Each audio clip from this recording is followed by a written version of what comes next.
好闺蜜冻死在了冰箱里，可眼盲的女人却浑然不知。而她万万没有想到的是，此时的别墅里早已经尸横遍野。阿月见找不到闺蜜，于是她摸索着拨通了闺蜜的电话，可电话根本没有声音。原来此时的电话线早已被人给拔掉了。阿月简单的以为是信号不好，于是并没有当回事。吃饱喝足后，又转身回到了自己的房间。然而此时的阿月并没有意识到，那群杀人不眨眼的劫匪离自己只有1墙之隔，而另一边的劫匪大哥正在楼下的院子里晒太阳。这时几人突然听到街边传来警报声，于是警惕的大哥便带着1名小弟出去探风，只留下刀疤男一人在这里看守。于是松懈下来的刀疤男打开了2楼客厅的电视，可很快他就因为腹泻跑向了卫生间。与此同时，屋中的阿月正拿着手机在房间搜寻着信号。当他慢慢走上2楼时，竟然听到了电视的声音。我根本看不到东西，不可能开电视了。阿月顿时被吓到，她强忍着害怕安慰自己，应该是闺蜜开的电视。于是阿月踉踉跄跄地来到了走廊，却不小心碰到一个人。对不起啊。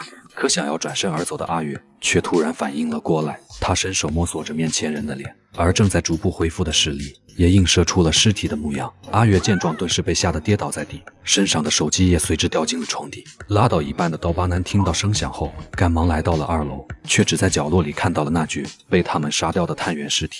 是不是你啊？是不是你耍我？对尸体发泄了一会儿后，刀疤男就继续跑去上厕所。短暂消失的阿月见没了动静后，这才从装满泡泡的浴缸里探出了头。可还没等阿月缓过神来，她掉落在床下的手机竟突然响了起来，原来是她的男友打来的电话。刀疤男听到声响后，手持匕首再次来到了2楼。果然他循着声响找到了那部被遗落的手机。刀疤男认定房间内一定还有活人存在，于是他便在房间内搜寻起来。转头间满是泡泡的浴缸引起了他的注意，凶神恶煞的他二话没说，径直的举起刀对着浴缸就是一顿猛刺，顿时血液四溅。可刀疤男捞起尸体后，却发现浴缸里的尸体竟是早已死掉的探员。然而就在他疑惑之时，下一秒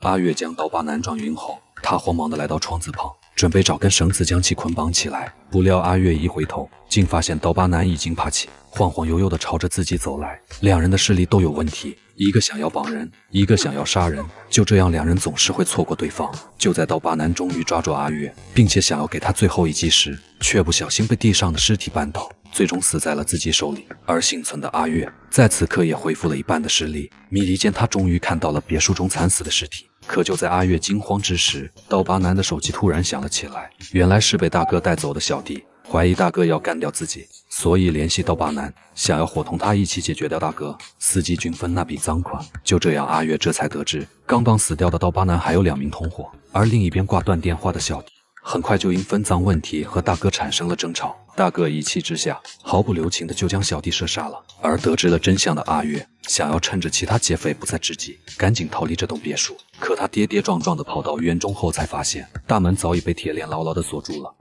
救命啊！救命！